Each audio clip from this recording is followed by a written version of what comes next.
Hello, this is Clary Jaxon, and this video is to officially launch and introduce my new data table.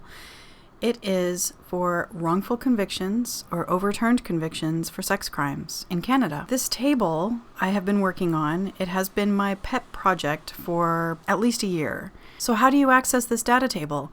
Well, you go to my website, www.socialtheorywatch.org. When you get there, you will see a new tab at the top corner called Database. And right now I'm just calling it Database because I anticipate possibly adding more databases. I'm not 100% sure, but this is the primary database. Who is this table for?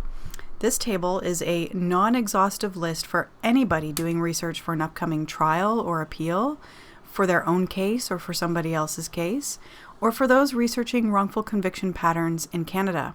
Sadly, this country is lacking in any sort of database similar to that of the U.S. National Registry of Exonerations.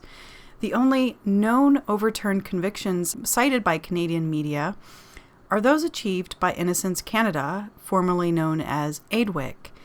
They've achieved just 20 or so since 1993, which is approximately one per year. However, there are many more hard-fought, unknown, overturned convictions achieved every year in appeal courts without the assistance of Innocence Canada. This case law collection illustrates the opposite is true of commonly cited preconceived notions among the Canadian public when it comes to people, men mostly, some women, accused, prosecuted, convicted for sex crimes.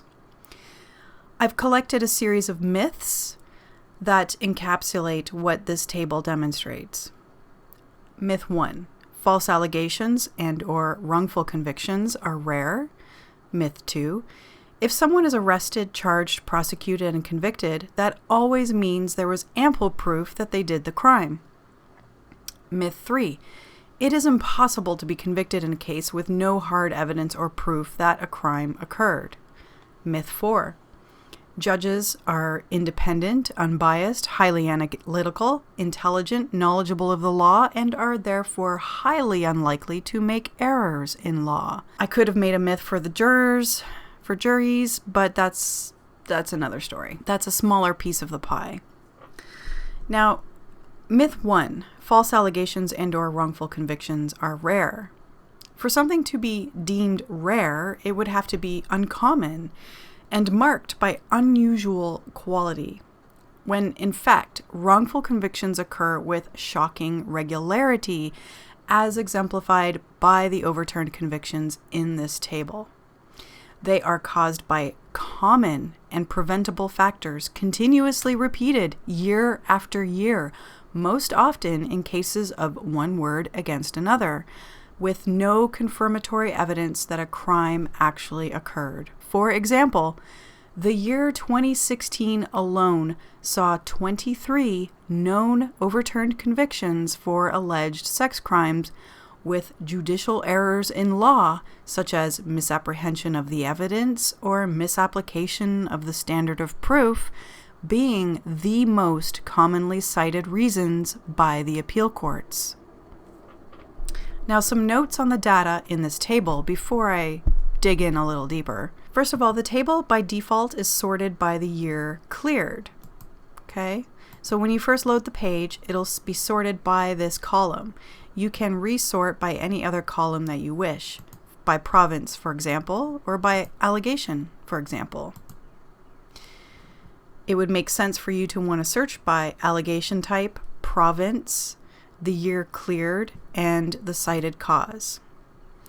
This table is also searchable. In this little search field up here, you can type things such as perjury to see what comes up. For example, I get about 8 records in this database that come up with the word perjury. If you wanted to drill a little deeper and consider the context of a case, you can, because first of all, when you click on a record, you get this little plus sign here to the left column.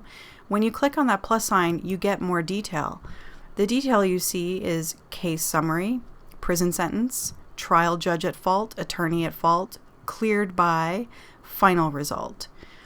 Now, when you type search words in the search field, it will search the case summary field, as well as the trial judge field and the attorney field. And it will search any field in the primary record data that you see at first glance. So let's take another search term, for example, WD. WD is a common analysis test used to weigh credibility.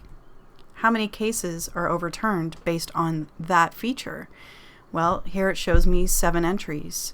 So these are 7 cases that I can investigate that might be relevant to my case or somebody else's case, or relevant to a topic that I'm researching as a law student or as an articling student doing research for their law firm. You could also search police. You could search judicial names by last name. Typically use just the last name, or lawyers by the last name. If you are curious, let's say you're about to consider hiring a lawyer, you might want to type their last name in here and see if they come up. For example, Gates. What do I get when I type that in? Gates. Okay, well, it's not going to show up in the primary record data, but when I click the plus sign, it shows me that there's a Richard Gates who was a trial judge at fault in this wrongful conviction. There's 3 records. Richard Gates, there he is again, at fault in another case. That's 2 cases that one judge has messed up. So wouldn't that be interesting to know if you're about to go before that judge, whether you're a lawyer, you're a defendant, or whoever you might be. And in this case, it's another Gates, but it has different initials, so it must be a different Gates, and it's also a different province, so it's definitely not the same Gates. Now, when you see NA in a column, that can mean either not applicable or not available. The data that would be, of course. And it depends on the context. For example, the year of the alleged crime, typically it's not available. Of course, it's always applicable because there's generally a date or a date range of the alleged crime. For this example, for this column, it wouldn't be available because for whatever reason, that information was kept out of the appeal judgment, and the original trial judgment decision is unavailable online for me to be able to track back to the history of this case to find out exactly what the year was for the alleged crime. Now, typically, if you see an NA in the year of alleged crime column and you see a sexual assault allegation, but it doesn't have the word historical in front of it like it does up here, it doesn't mean it's not a historical case. It could be a historical case, but I can't make that determination for sure because of this. And also, you'll notice that sexual assault is always just that. It's never broken down into level 1, level 2, or level 3, as is how it is broken down in our criminal code. Again, most of the time when I'm researching a specific case, I cannot tell which one it is, because sometimes there is some violence attached to it, but I'm not sure what the actual charge is. Oftentimes, the appeal judges do not list the actual charges that are at issue at the appeal hearing. So unfortunately, that is, again, a deficit in data that has nothing to do with me. It is what's available in the actual appeal decisions. So the cited cause, which is a column that I could imagine be a topic of great discussion for various reasons. The definitions and the causes might be the same, but somewhat, there might be a word used differently. And that is often because the judge themselves may have used the term differently. Also, the cited cause generally is what the appeal court deemed to be the deciding factor to overturn the conviction. Now, just because that is the only deciding factor in overturning the conviction, it doesn't mean there weren't other factors. So sometimes there might be other factors listed for a particular case that wasn't necessarily the actual reason for overturning the case, but the defense made the argument that it was a factor in the wrongful conviction, and I might strongly agree, or the evidence meted out that other factors were indeed a factor in the wrongful conviction. However, the appeal court still only chose to actually argue and hinge their decision only on one of the factors. That's just unfortunately the way the law works. There may obviously be other cases where you would think perjury was definitely a factor. However, we know that a lot of people lie when these cases make their way into court, that they're lying all the way through to trial. But perjury is only a factor once that person actually confesses to lying. And in many cases, especially the more modern day cases, people rarely do that. Crowns, in a lot of cases, won't even accept their confession.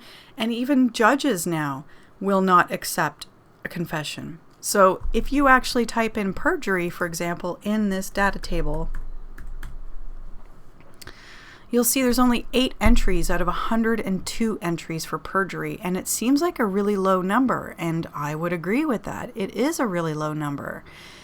These are cases in which the actual complainant, on record, under oath, at some point after the case, definitely agreed and confessed, pleaded guilty, didn't necessarily plead guilty to it because they didn't go to trial for it, but they said with absolute certainty that they definitely lied for whatever reason there was.